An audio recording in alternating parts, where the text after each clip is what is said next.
There is no standardized testing for furniture till date in India. It's all just ISO standards.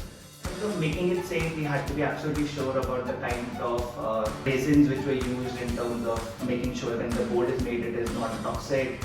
The paints that we're using, it has to be a trusted brand. So what we realized is at the end of the day, we are in a category which is not just furniture and large, but also in the space of kids.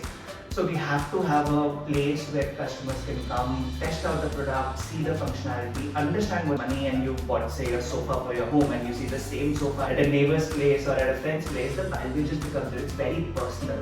So customization was key towards what we were building, and that's what we wanted to solve for. And thankfully, because like I said, we own the product and the manufacturing ourselves. Good morning. What do you get when carpentry meets creativity and bunk beds meet business models? That's called Boingg. Today, we meet the founder of Boingg, Dhruvan. Welcome, Dhruvan. How are you today? Thank you so much, Vinay. Thank you so much for having me. Always a pleasure. And again, thank you so much for the trust as well. Awesome. So we're going to talk about furniture for kids. I think it's a very unique idea, and a very non-conventional one. How did you get the idea? What's the story behind Boingg? So, funnily enough, this is our second startup. The first one was into furniture as well. And I think the aha moment was when my niece was around 3 years old and we set out to do her room. Went to the market. I think the only available furniture was like furniture with Pikachu on it or Chota Bheem or it wasn't even children's furniture, it just had pictures of cartoons on them and that was being passed around. So we just thought we'll take on the project.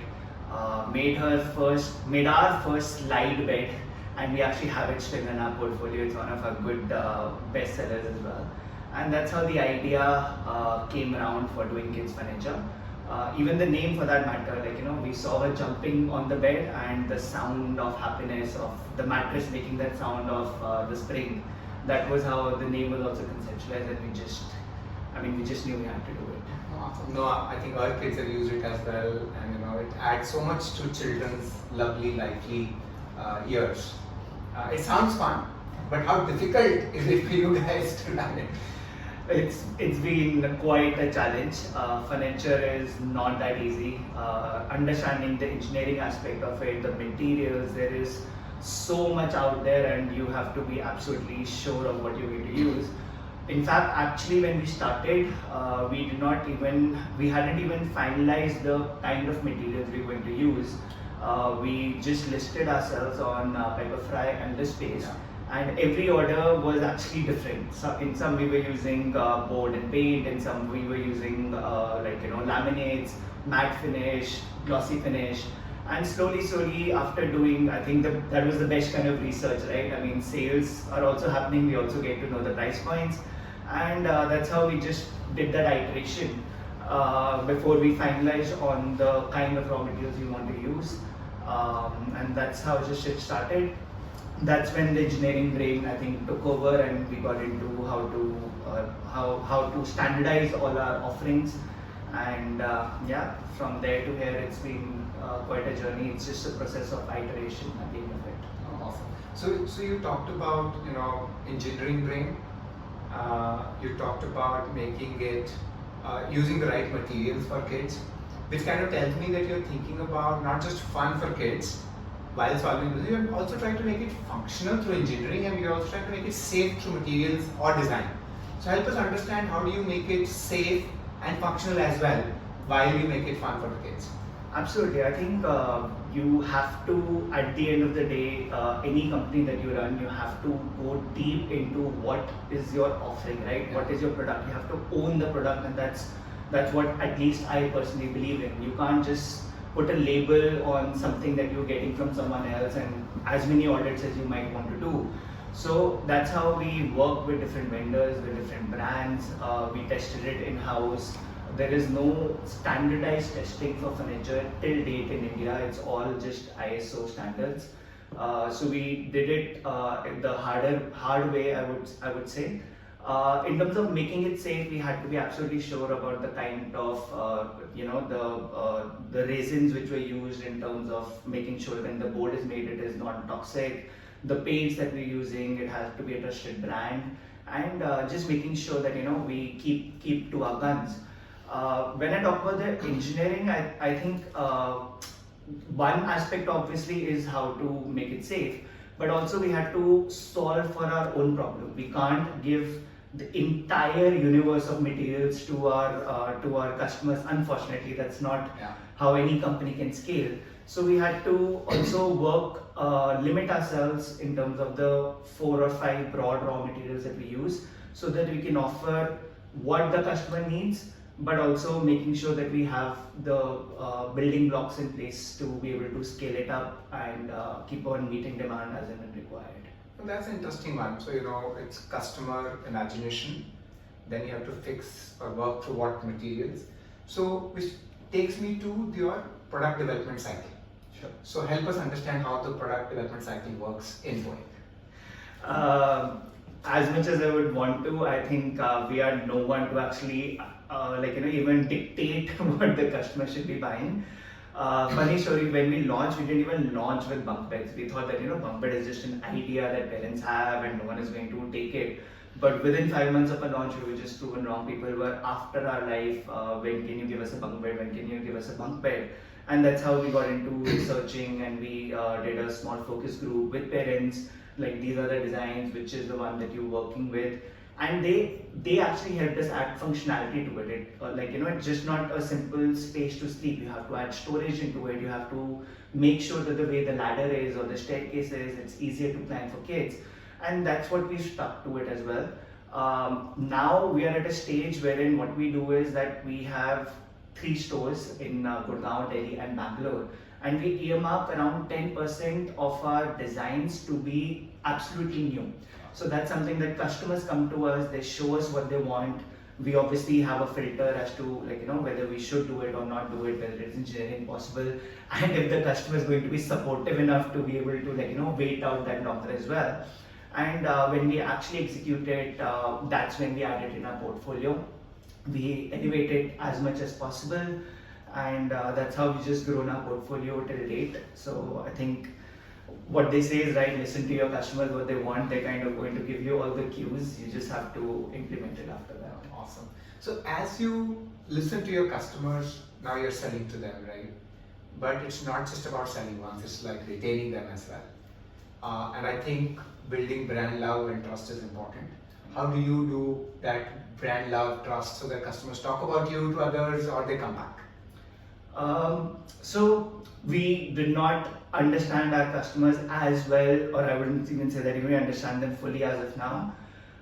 It was when we started out, it was right after COVID. Everyone was everything is going digital, and everyone is just going to buy everything online. Offline is just going to die out, and that's we also as they say, we just got emotional. We didn't even apply our practical minds to it. So what we realized is, at the end of the day, we are in a category which is not just furniture and large, but also in the space of kids. So we have to have a place where customers can come, test out the product, see the functionality, understand what they need, and we also provide customization. So they have to be able to understand as to how to customize the pieces while retaining functionality and safety. So the turning point for us has been setting up of our experience stores. Even now, I wouldn't say that every customer visits, but the fact that there is a store, you can come and experience it, turned the game around for us, and it is helping us build the trust. What I believe is that once we have around 10 or 15 stores, someone sitting even in, say, a city that we are not in, say a Ranchi or a Patna, which would be like in our 2 years or 3 years down the line, the fact that we have 15 stores becomes easy for a customer to trust you. And obviously you have to keep delivering on your promise, because at the end of the day, if your Google ratings are not good, or if people have been lambasting you online, you get found out. So you have to be honest and transparent, accept the feedback, change anything which is required. stick to your guns. That's all. Great learnings for any founder in a consumer business, I would say, Dhruvan. And as you speak about stores and building trust, maybe I now understand why Apple opens stores, and why they need to. But then it also reminds me about innovation. What are the other innovative stuff that you think you have done or you're doing, other than, of course, customizing, experience stores, etc., that you think will help you or will help other founders in a similar consumer space? I think, yes, as you mentioned, the first is customization. That has been a pillar on which we're building Boingg. And to be very honest, that is something also that we realized once we stepped into the furniture industry. There have been giants who have raised a lot of funds and have tried to capture the entire furniture market, but it still remains largely unorganized. And that's because what a retail mom and pop shop is offering them is the fact that you have earned so much money and you've bought, say, a sofa for your home, and you see the same sofa at a neighbor's place or at a friend's place. The value just becomes, it's very personal.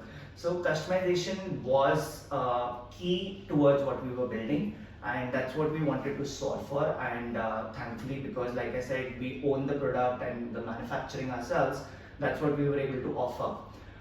Building on that, what we realized is that our customers are, at the end of the day, kids, and kids have a annoying habit of growing up, as they say. So when the kid is going to, what their need is when they're a toddler or when they're a kid or even when they're a preteen is vastly different. So you have to solve for that. So a parent, if in case they're buying a bed for the kid and they're just going to be stuck with it and not be able to do anything after the kid outgrows it, it is definitely a problem that needs solving. And for that, happy to say that we have piloted it now and we're just rolling it out nationally as we speak. An exchange offer wherein we will allow our customers to give the product back, wherein we can actually sell it as pre-loved furniture to another kid or a family out there, and the person can actually be rest assured that they can use the credits to buy something new or upgrade the furniture to what the kid needs. So it allows us to be omnipresent in the kid's lifetime, from the time the kid is 2 to 14 years old and going off to college. And the parents are also rest assured that they don't have to keep on worrying about disposing the furniture and then trying to find the next vendor. Phenomenal, great idea. You spoke about bunk beds as a product. Any other products that you're proud of? There are so many. I think I would have a story of every product that we've launched, starting from even like a bed linen, soft furnishings, to a clock, to a wall shelf. I think car beds, hut beds and bunk beds have obviously done very well for us, because at the end of the day, they are something which allows a kid to have a space in the house, right? I mean, that is the one thing that a parent knows when the kid is sitting on it. They are to be left alone. Like a father or a mother that always has one spot in the house, so that's what the kid has in the entire house and their entire room.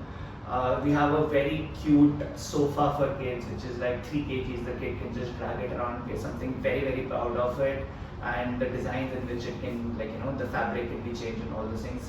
I think the moment we say and we laugh, the moment the kid is sitting on that sofa in the store, 30 or 40% of the sale is done. The rest is dependent on the salesperson. So you have a consumer who is a kid who is influencing the parents to buy, right? Yes. Practically, that's how it is. So as you learn about kids and parents, tell us some interesting and surprising things that you learned about parenting or about raising kids. I always thought that parents in India are not going to be that open-minded when it comes to trusting brands which are grown in-house, and also in terms of the money that they are willing to spend. I think one big factor has been, unfortunately for the world, was the time of COVID, because that's when everyone, when they were confined to their houses, they realized that the kid does require a space which allows them to foster and grow and gain independence, right?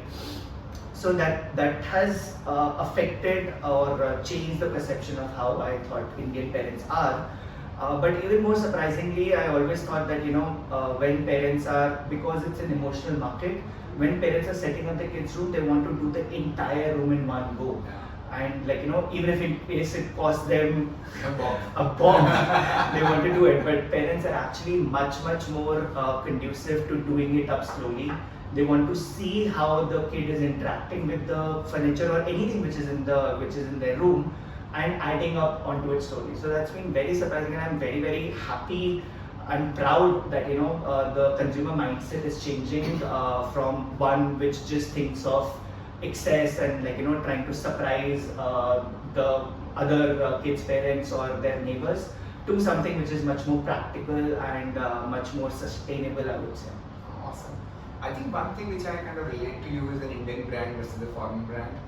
I think when I was at Wildcraft, we never positioned Wildcraft as an Indian brand. It was always a foreign brand. And I think today it kind of gets positioned like that. So I think that's a great insight for the founders as well. Let me get to the little bit longish term view. What's your long-term view and vision for Boingg, right? How do you see it evolving? Is it a more lifestyle or more stuff for kids or even adults? So how do you think about it? So where I believe the brand, and I wish for it to land, is a place wherein anything that a parent requires for their kid's space, not just the room, for anything for a kid's space, we have something with other to fulfill it. And not just our own stuff. We want to be able to build an umbrella go-to which captures, which has other brands on our platform as well, not just on our website but also in our stores, so that parents just know that they have to enter it and their kids' requirements would be solved. A like-to-like comparison would be something like a Shoppers Stop or like a Decathlon for sports, right? So that the moment you've entered, all your needs in terms of sports is kind of met. So that's where we want our brand to get to. One, two or three things we are very wary of. We don't want to get into toys, or we don't want to get into apparel, because that's it's a never-ending game, and there are so many brands which are out there. It kind of is a very hyper-competitive market. So everything to do with a kid's space, that's where we want to land. That's an interesting point you make, and maybe just a wild thought that comes to my mind is, toys you may not want to sell, but since you are getting into a business of getting a customer back, a parent back, toys on a rental model could be a way to get the customers back to your store very often. Yes, sir. Absolutely. More than happy to experiment. Or Always, similarly, like books which are generally read as novels by younger kids, and we are seeing a huge explosion of space required in homes to keep these novels. The kids are attached to them, they want to keep it, and the rooms get filled up, right, as more and more reading comes up. Maybe these are some of the two things that can keep bringing your parents and kids back to the store. Yes, absolutely. More than happy to explore. Awesome. Now let's talk about the role or your upbringing or your experiences that have shaped this business. Going back a little bit to your future, how has your upbringing or childhood helped shape Boingg? What are those things that you just realize, oh, I didn't know this was happening for Boingg, and so today I'm using that as a skill or as a knowledge? So as the late great Steve Jobs would say, you end up connecting the dots much later in your life. Yeah. That's what happened. When we were building Boingg, I realized, and you have those sudden aha moments. When I was growing up, what my father had done was he had plastered the entire wall with plywood, so that we can take our hammers and nails, we can draw on them, and every 6 months he used to change it. At that time it was such a small thing, it was not even significant to us when we were growing up. We didn't even realize the importance of it, but he had the foresight of saying that I paint the wall every 6 months, I can just change on the boards. And it was a major part of us growing up, because we weren't worried about how we were interacting with our space. It wasn't the middle age, keeping a remote in a plastic kind of a situation. So it was that which I realized that what we are also striving for is being able to give independence to kids, and we want to help parents in their journey for doing that. So that was one thing which I now think back and I feel that if in case I'm able to achieve that, it would be quite a brand to build and quite a business to build. Apart from that, I think as a kid, there are obviously numerous number of things that you want. Bunk bed is always the top of the mind, because when you go to a hotel and you see a bunk bed, or you go to a cousin's place and you see a bunk bed, we used to also go crazy. But what was important to realize was that, you know, how the entire space was designed, right? Because at the end of the day, you can fill up the room, and thankfully, my parents were kind enough to not just stuff our room, but actually allow us the space to even say sometimes play cricket inside during those rainy days. So that's the advice also that we give to parents, that please do not just cluster the room to that level that the kid is not able to enjoy their space. So yeah, those are that's phenomenal. That's a great story to know about. You know, every business goes through ups and downs, and I think it's the downs which build the resilience in a business. And therefore, chaos, I think, is a part of a great business. What have you learned, or what is your philosophy of handling chaos, or what keeps you grounded when these chaos hits? One thing I always joke about, I wish I was great at meditation, but I'm genuinely bad at it. I can't keep my mind shut for the life of me.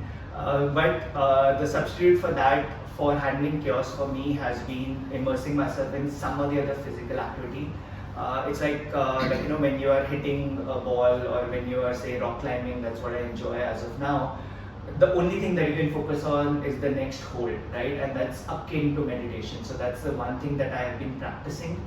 I think not reacting immediately to a problem, taking your time and making sure that you have absorbed it all, and you don't end up doing more damage by just reacting in that 1 minute. Because once the words leave your lips, whether it is to forget a customer, but when it is to a team member, when it is to anyone who is contributing towards building the business, they're gone, and there's no way that you can undo it at all. So that's one thing that has helped majorly at times of downs, and there have been more downs than ups, as I think every business has in India goes through. So yes, just trying to keep the bigger goal in mind, and there are always going to be different zigzaggy paths. So that's the one thing that I'm not saying that I'm there or I'm able to practice it, but that's just one thing that I keep telling myself, that some things are just way much more important than what is the daily operational problem, which is all encompassing and consuming. No, that's very well said, Dhruvan. I think you're in a business of kids, and maybe saying that it's good to have that kid mindset, react, jump around and do stuff. But as we grow up, we got to balance it out by being adult as well. I think that's a great segue for me to get into a little bit of a rapid fire round with you. So let's get to it. What's one piece of advice that you would give to your 10-year-old self, especially now that you're building a brand for kids? Just absorb everything. Don't say no. There are too many skills to be learned.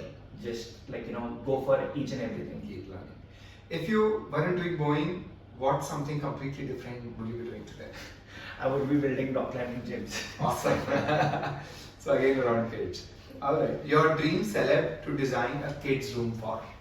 Anushka Sharma. I think she personifies Boingg, and obviously Virat Kohli is a plus. Alright. Scale fast or stay quirky? What's your pick? Somewhere in the middle. I think you have to balance it. You can't just hamper growth by saying that you have to achieve perfectness. So somewhere in the middle. That's beautifully answered. One app you can't live without? WhatsApp. I think I do my entire business on WhatsApp. The startup you admire the most? Whole Truth, the Whole Truth brand. I think they are killing it in the industry, and very genuine product, and then a very great founder to learn from. Interesting. Are you a tea or coffee? Coffee. All right. Morning person or a night owl? Morning. I think best hours to work are from 4 in the morning till 9 in the morning. Great piece to learn. If you could have one superpower, what would it be? Reading people's minds. I think Ah. very difficult to understand the complication, but you can definitely, if in case you can just channel in, you'll end up doing much better. That's really powerful for any consumer founder actually. Finally, your mantra in life. You miss 100% of the chances you don't take. So that's what I believe in. I think opportunities have a way of presenting themselves, and if you don't go for it, you will never know what could have transpired. So, I mean, obviously take a calculated risk, but definitely if there's a chance, say yes first and then figure out whether you want to make it into a no or how you want to do it. So that's phenomenal. I think I've seen you live that. I think you have used adversities, upsides, good times, bad times in a very nice way. So great to hear you, Dhruvan, today, and great to hear your thoughts. Thanks for being here as well today. Thank you so much, Vinay. Thank you so much for having me.